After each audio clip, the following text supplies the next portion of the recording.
Très heureuse de vous retrouver pour ce dernier point de l'information. Madame, monsieur, bonsoir. Tout de suite, les titres. Il s'est tenu ce jeudi 3 mai un conseil des ministres, la réunion hebdomadaire des membres du gouvernement, présidée par le chef de l'État, le président Alassane Ouattara, s'est penchée entre autres sur l'érection de 4 localités en commune. Médias, justice et état de droit, les contrepoids du pouvoir, c'est le thème retenu pour la célébration de la 25e journée mondiale de la presse. Les échos de la célébration à Abidjan et à Accra dans cette édition. Le dossier de ce jeudi s'intéresse aux ex-exilés de la crise post-électorale de 2011. Ils sont pour la plupart de retour au pays après de longues années passées à l'extérieur dans des conditions qui laissent à désirer. Que deviennent-ils? On en parle dans une poignée de minutes. Mais avant, on s'intéresse au Conseil des ministres qui s'est tenu ce jeudi 3 mai.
Très heureuse de vous retrouver pour le dernier point de l'information. Madame, monsieur, bonsoir. Tout de suite, les titres.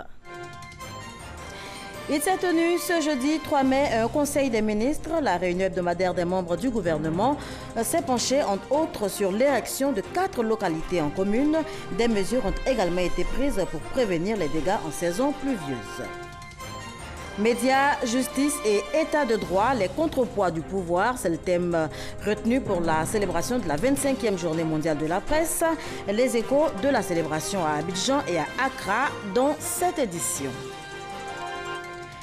Le dossier de ce jeudi s'intéresse aux ex-exilés de la crise post-électorale de 2011.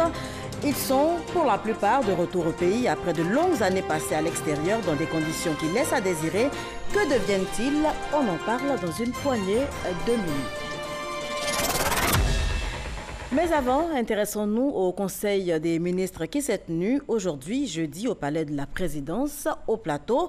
L'érection de 4 localités en commune, l'exploitation illicite de produits agricoles, également des mesures de prévention pour la prochaine saison de pluie au cœur de cette rencontre des membres du gouvernement. Les grandes saisons pluvieuses et les dégâts qui en découlent. En ce qui concerne l'année 2018, cette année donc, le gouvernement n'entend pas se laisser surprendre. Et conformément à l'adage qui dit « mieux vaut prévenir que guérir », un certain nombre de dispositions sont à prendre sans attendre. L'idée a fait l'objet d'une communication au cours du Conseil des ministres ce jeudi. Certaines mesures préventives sont déjà en cours d'exécution dans le district d'Abidjan. Il s'agit notamment de travaux de curage d'entretien des ouvrages primaires de drainage, notamment à Bobo, à Cocody et à Koumassi, et des opérations de libération et de sécurisation des emprises et des exutoires des ouvrages d'assainissement et de drainage, ainsi que des travaux d'urgence de construction de canaux de drainage des eaux pluviales sont prévus pour le district d'Abidjan, mais également pour certaines villes de l'intérieur du pays, notamment Anyama, Daloa, Dembokro, Korogo et San Pedro. Le Conseil a instruit le ministre de l'Intérieur, l'ensemble des ministères concernés, à l'effet de recenser tous les sites susceptibles d'héberger temporairement les sinistrés éventuels en cas de forte pluie, de repositionner des moyens d'intervention pour assurer les secours et d'équiper le centre de gestion interministérielle de crise. Le Conseil s'est aussi préoccupé de la commercialisation et l'exportation illicite des produits agricoles tels que le café, le cacao et l'anacarde, pour ne citer que cela. Pour le Conseil, il n'y a pas autre alternative que de poursuivre ceux qui s'adonnent à ce genre de pratiques. D'où le projet d'ordonnance de répression pris en conséquence. Face à la menace extrêmement grave que constitue l'exportation illicite des produits agricoles et la fraude en matière de commercialisation des produits agricoles pour l'économie nationale, cette ordonnance prévoit des sanctions particulièrement sévères en vue de juguler justement ces fléaux. Ainsi, à partir de maintenant, toute personne qui se livrerait à l'achat, à la vente, au stockage, à l'écoulement ou à la distribution hors des frontières nationales de produits agricoles, notamment le café, le cacao, le coton, l'anacarde et l'EVA. Donc toute personne qui ferait cela sans agrément risque une peine d'emprisonnement allant jusqu'à 10 ans et une amende pouvant atteindre 50 millions de francs CFA, en plus de la confiscation des produits et des moyens de transport ayant servi à commettre l'infraction. À noter également l'information qui porte sur la communalisation de 4 autres villes de la Côte d'Ivoire.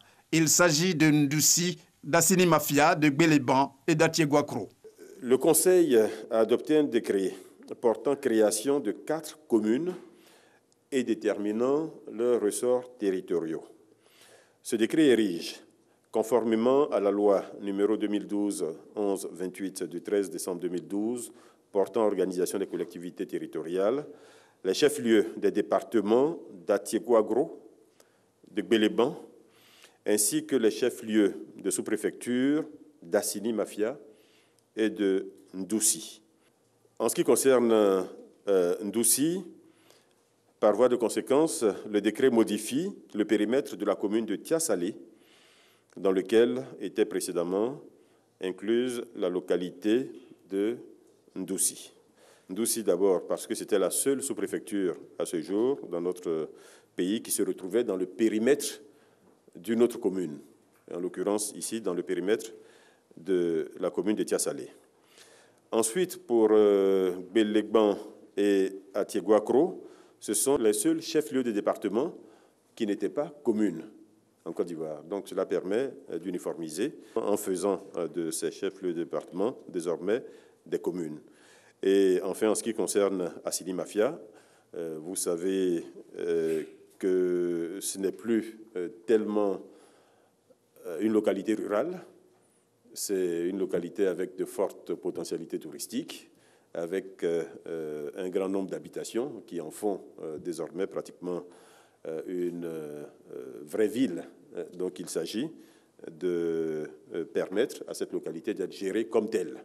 4 nouvelles communes qui voient donc le jour. Avec leur création, le nombre de circonscriptions communales en Côte d'Ivoire passe désormais à 201. Voilà, des mesures en prévision donc des saisons pluvieuse prochaine, l'érection de 4 localités ivoiriennes en commune, des mesures concernant également l'exportation illicite de produits agricoles. Tout ceci au cœur du Conseil des ministres qui s'est tenu donc ce jeudi 3 mai. On faisait le point avec Jérôme Kofi Abolin.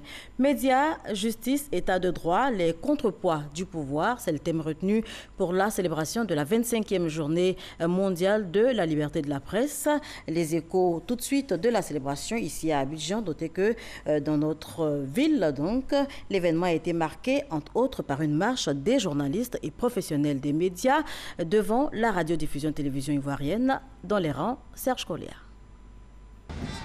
Grand rassemblement des acteurs des médias et de la presse ce jeudi 3 mai 2018 à l'occasion de la Journée internationale de la liberté de la presse célébrée partout dans le monde. La matinée débute par une marche qui prend son point de départ devant la RTI, la radiodiffusion-télévision ivoirienne. Les participants vont sillonner les principales artères de Cocody Centre avant de revenir sur leurs pas au stade de la haute fréquence de la RTI. L'objectif de cette journée de la vie de tous les acteurs présents est d'amener l'opinion nationale et internationale à comprendre l'importance des droits des journalistes et acteurs du secteur des médias et de la presse. Pour cette 25e édition, le thème retenu est « Médias, justice et état de droit, les contrepoids du pouvoir ». Pour le président de l'UNJCI, l'Union nationale des journalistes de Côte d'Ivoire, Moussa Traoré, la liberté de la presse est un principe sacré qui fonde le journalisme. Avec cette nouvelle forme d'agression contre les journalistes qui est apparue, maintenant ce n'est plus le pouvoir public qui agresse les journalistes, mais des populations qui agressent les journalistes. On a eu 2 cas flagrants à Bloregué et à Williamsville où les gens se sont attaqués à des journalistes.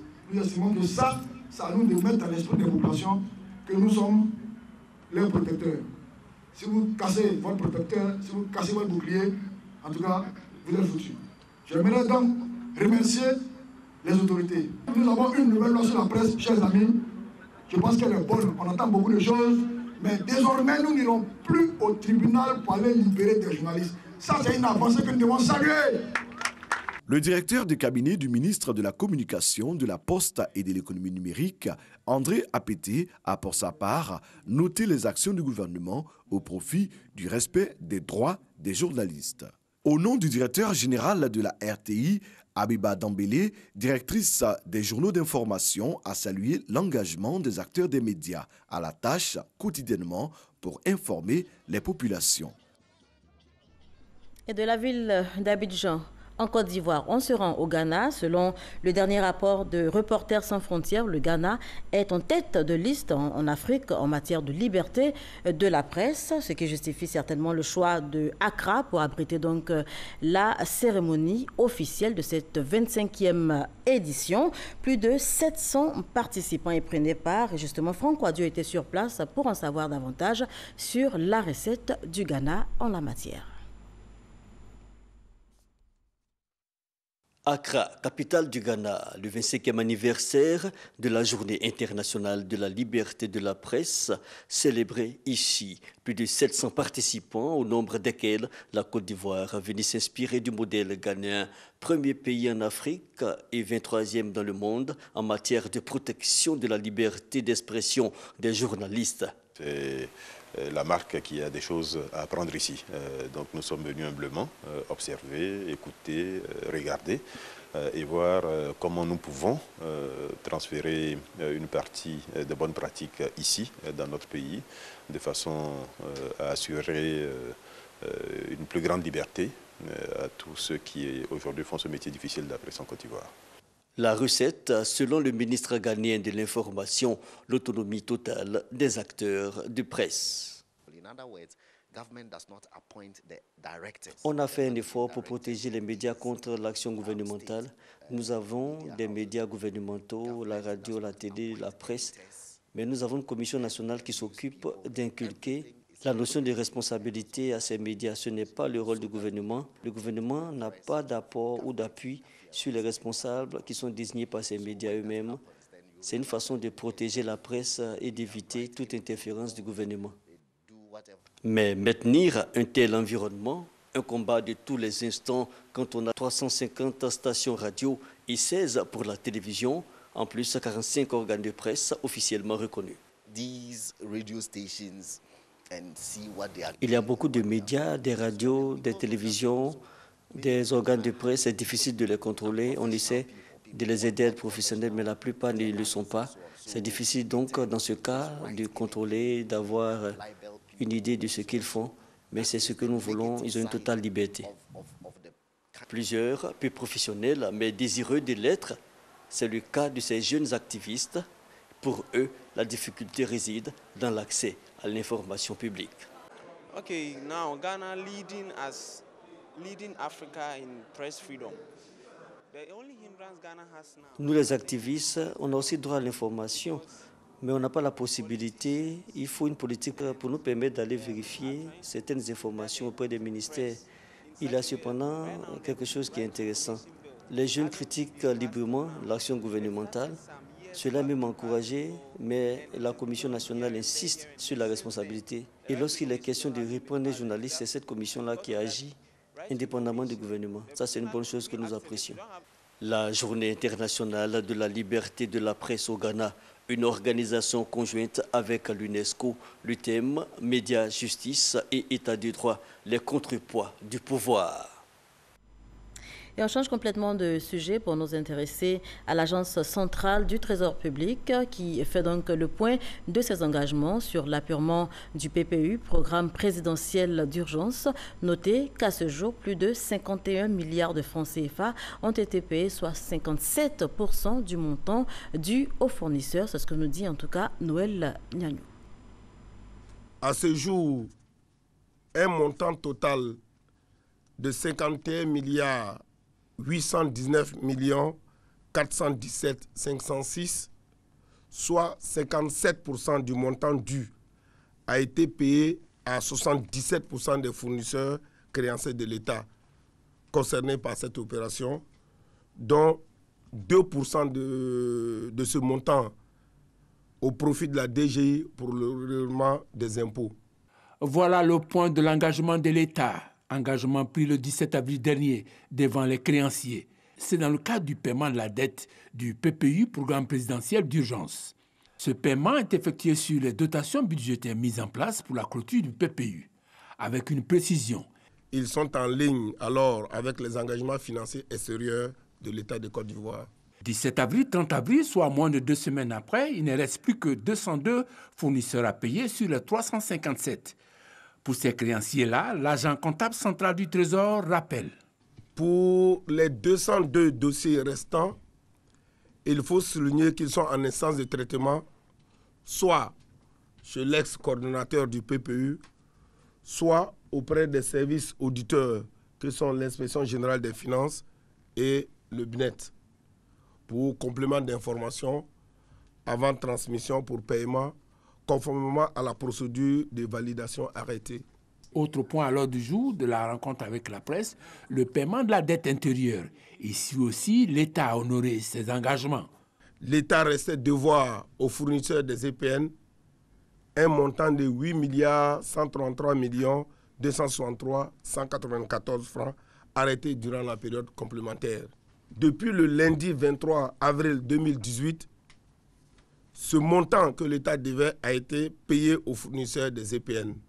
En poursuivant sa politique d'appurement des dettes, quelle que soit leur nature, l'agent comptable central précise. Tous les mandats qui ont fait l'objet de prise en charge auprès des comptables généraux ont été entièrement payés. Donc nous pouvons affirmer ce jour que l'État central et les projets cofinancés ne disposent pas de reste à payer au titre de la gestion 2018. Bonne gouvernance oblige, la Direction générale du Trésor de la comptabilité publique va visiter tous les postes comptables dès le 7 mai prochain avec une feuille de route. 1. S'assurer que pour la gestion 2017, les comptables ont effectivement payé les fournisseurs. 2. Faire le point de la dette flottante au 30 avril 2018. Finalité de toutes ces rencontres, enrichir davantage l'État parce que, dit-on, qui paie ses dettes s'enrichit. Et on reste dans la même veine, amende judiciaire et forfaitaire au cœur d'un atelier à Yamoussoukro. Nous sommes au centre de la Côte d'Ivoire, atelier initié par le Trésor public qui entend donc améliorer les recouvrements en la matière. Explication, Francis Boifou. Le taux de recouvrement des amendes judiciaires reste faible. Les statistiques révèlent que sur un échantillon de 11 tribunaux, sur les 36 juridictions que compte la Côte d'Ivoire, le montant total des condamnations prononcées s'élève à plus de 5 milliards 37 millions de francs CFA de 2012 à 2016. Sur la même période, 131 470 000 francs CFA ont été recouvrés. Il est souhaitable que chacun des acteurs intervenant en la matière s'implique effectivement dans la mise en œuvre des dispositifs pour l'atteinte de l'objectif ultime, à savoir un plus grand financement du budget de l'État à travers les ressources tirées des amendes. Le ministère de la Justice et des Droits de l'Homme dit avoir pris de nouvelles dispositions pour faciliter le recouvrement des amendes judiciaires. Ce séminaire vient à point nommé pour rappeler un ensemble de règles qui régissent cette matière-là, les conditions dans lesquelles les pièces d'exécution doivent être établies, les imprimer, pour que les acteurs s'imprègnent davantage de ces documents et pour qu'ils puissent les établir. C'est le point de départ du recouvrement des amendes judiciaires. Les réflexions porteront également sur le faible taux de mobilisation de ressources liées aux amendes forfaitaires. Ce sont des sanctions pécuniaires applicables pour les contraventions et autres infractions. Une attention devra être également accordée aux procédures optimales de recouvrement et de comptabilisation de ces amendes au regard des procédures et règles en vigueur en matière de finances publiques. L'augmentation du taux de recouvrement des amendes judiciaires et forfaitaires aidera à financer le budget 2018 de l'État. Fraude au guichet unique automobile, 3 personnes sous mandat de dépôt et 15 interpellations. C'est le point du procureur de la République, Richard Adou, qui était cet après-midi face à la presse. On en parle avec Sidonie Davila. L'affaire de l'immatriculation frauduleuse portant sur plus d'un millier de véhicules d'occasion au guichet unique automobile d'Abidjan est encore à l'ordre du jour. À l'issue des premières investigations sur la question, le procureur de la République se prononce. La douane donc a pu appréhender 3 personnes qui ont été gardées à vue et elles ont été déférées à mon parquet. J'ai donc requis l'ouverture d'une information judiciaire qui a été confiée à monsieur le juge d'instruction du 4e cabinet. Ce dernier a placé les personnes impliquées sous mandat de dépôt. Le juge d'instruction, ayant vu que l'enquête n'était pas encore achevée, a délivré une commission rogatoire à la section recherche de la gendarmerie nationale avec des missions très précises, continuation d'enquête, audition de certaines personnes et procéder à des interpellations. La dite unité a donc pu appréhender 15 personnes, ce qui ramène donc à 18 personnes. Ces 18 personnes interpellées appartiennent aux structures du guichet unique, à savoir la douane ivoirienne, les ministères des Transports et du Commerce, du KIPUS, de Côte d'Ivoire Logistique et de la SICTA. Selon les estimations faites par les enquêtes douanières, les pertes pour les caisses de l'État sont estimées entre 2 et 3 milliards de francs CFA. L'argent qui devait servir à renflouer les caisses de l'État s'est malencontreusement retrouvé dans les poches ou dans les comptes bancaires de certaines personnes qui animent les structures tant étatiques que privées ou semi-privées. Pour un préjudice qui est aussi entre 2 et 3 milliards de nos francs. L'État a donc subi un énorme préjudice et donc cette situation mérite d'être clarifiée. Ces nombreux véhicules passés outre les procédures douanières sont pour le procureur de la République d'une extrême gravité. Des faits qu'il qualifie de fraude massive douanière, de faux et usage de faux, d'importation sans déclaration douanière, de détournement de deniers publics et de blanchiment de capitaux. Les enquêtes ouvertes depuis peu vont donc se poursuivre, a-t-il indiqué, pour comprendre le mode opératoire et les moyens déployés en vue de faire la lumière sur cette affaire.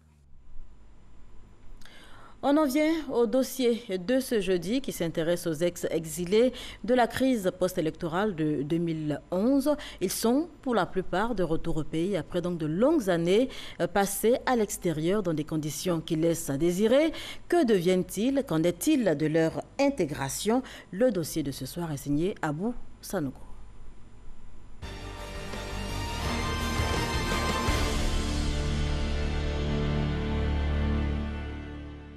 Moi, je suis sorti le 22 avril.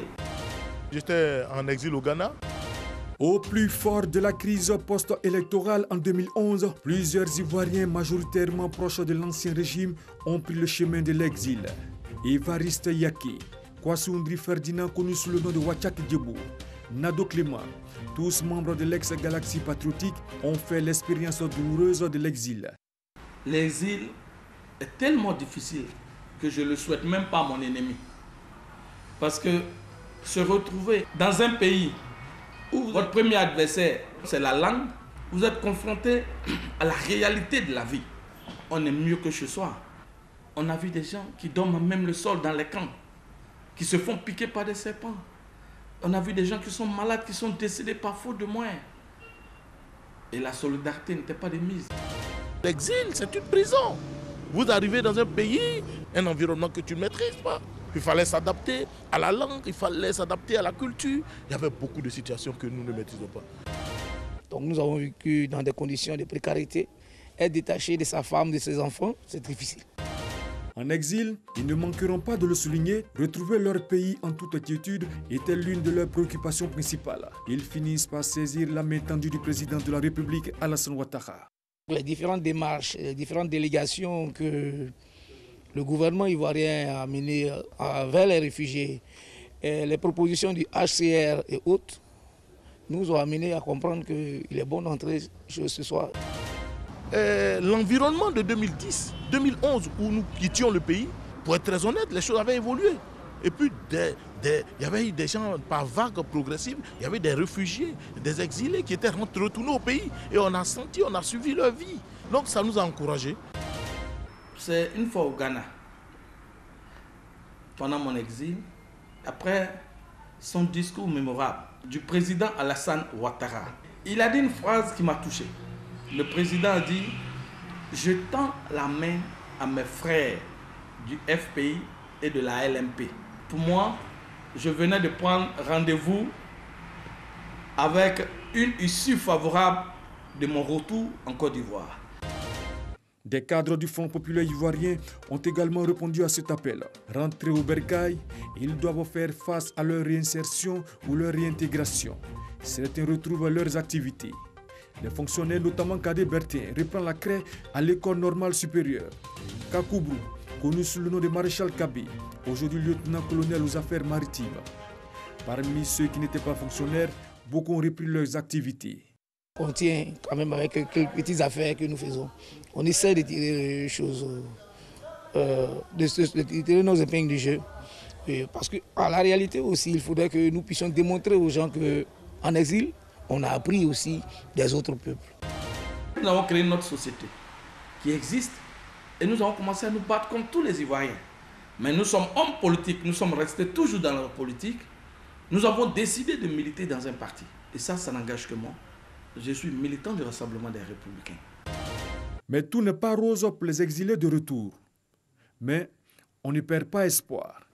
En revenant 6 années après au pays, c'est un Ouattara qui n'a plus rien, qui retourne au pays seulement parce qu'il a cette volonté de venir recommencer sa vie, reconstituer sa vie. Et ils sont rentrés par vagues successives. Selon le ministère de l'Intérieur, 96% des Ivoiriens qui sont sortis du pays sont revenus. Cela grâce aux actions du gouvernement, notamment les missions de la ministre Maria Toukoni dans les pays limitrophes. Aujourd'hui, tous les Ivoiriens rentrés d'exil s'engagent à être des ambassadeurs de la paix et de la réconciliation. Il est important que les enfants de Félix Houphouët-Boigny que nous sommes, nous puissions nous asseoir pour nous parler franchement. L'Ivoirien nouveau doit transcender son moi, son être, son orgueil pour pouvoir avancer dans les traits de l'émergence.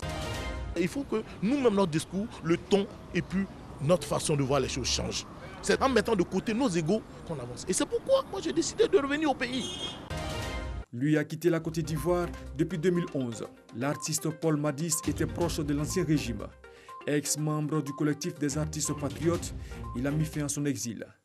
C'est un peu difficile parce qu'il y a eu un passé. Donc c'est normal que les gens se méfient. Je veux dire aux Ivoiriens que ce pays, c'est notre seul héritage. C'est notre bien commun.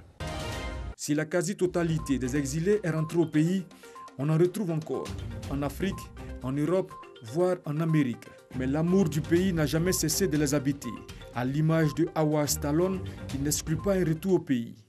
Ce pays ne peut que nous enseigner ce que le père fondateur Houphouët-Boigny nous a légué, la paix. C'est pour cela que nous, à notre niveau, nous essayons de multiplier toutes les actions de paix. Pour l'Afrique, bien sûr, ce n'est pas pour notre pays que nous n'allons pas le faire. Voilà. Donc moi, je les encourage à rentrer. Et nous, il faut aller à la paix. Mais bien évidemment, il faut rassurer.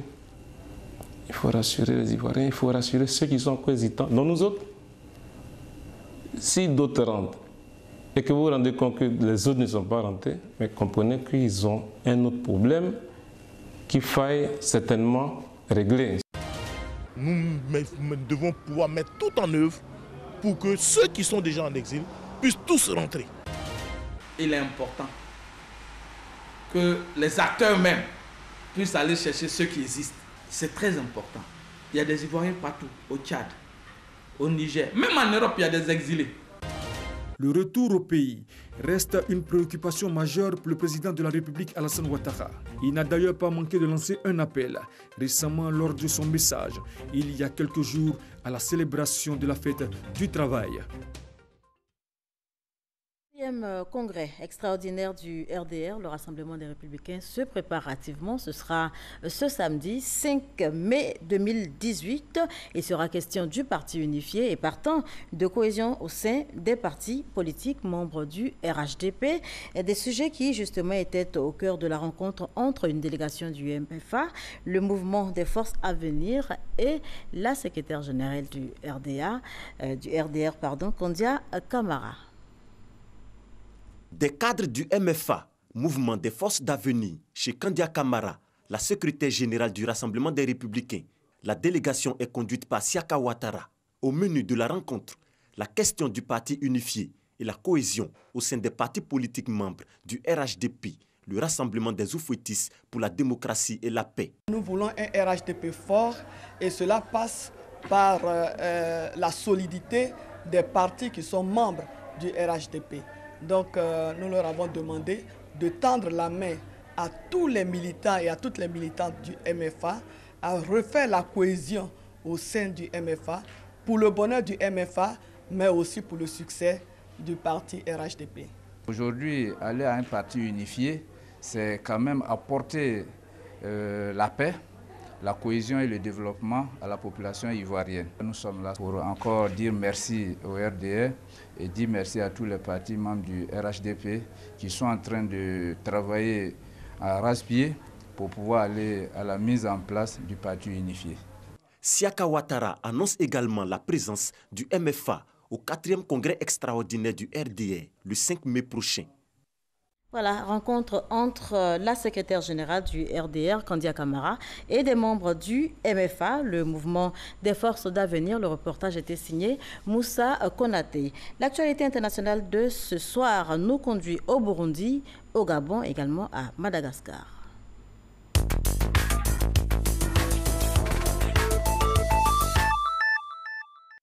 Madagascar. L'armée et la police malgache ont mis en demeure mercredi le gouvernement et l'opposition de trouver rapidement une issue à la crise politique qui agite le pays. Depuis près de 2 semaines, des centaines de partisans de l'opposition occupent chaque jour la place du 13 mai, au cœur de la capitale Antananarivo, pour dénoncer l'adoption de lois électorales, à leurs yeux partiales, et exiger la démission du chef de l'État. Gabon. Le Premier ministre gabonais Emmanuel Issozé Ngondé a été reconduit jeudi dernier dans ses fonctions 2 jours après avoir présenté la démission de son gouvernement à la suite d'une décision de la Cour constitutionnelle. Il lui revient désormais de former un nouveau gouvernement. Selon la Cour, le gouvernement n'avait pas rempli ses obligations d'organiser des élections législatives au plus tard, le 30 avril. Ces élections avaient été reportées à 2 reprises depuis décembre 2016, les conditions n'étant pas réunies, selon la présidence gabonaise. Burundi. La campagne officielle pour le référendum constitutionnel du 17 mai au Burundi, qui devrait permettre au président Pierre Nkurunziza de rester au pouvoir jusqu'en 2034, a débuté mardi dernier et doit durer 14 jours selon un décret présidentiel. Les quelques partis d'opposition encore présents dans le pays ont appelé à voter non, disant craindre les représailles du pouvoir en cas de boycott du scrutin. Le projet de révision constitutionnelle qui permettra au président Nkurunziza, âgé de 54 ans et au pouvoir depuis 2005, de briguer à partir de 2020 2 mandats de 7 ans, a été critiqué par la communauté internationale, notamment l'Union africaine. Voilà, Laurence Achaud et Herman Guivet signaient ce reportage qui met un terme à ce journal. Merci de l'avoir suivi. Je vous retrouve demain, même heure.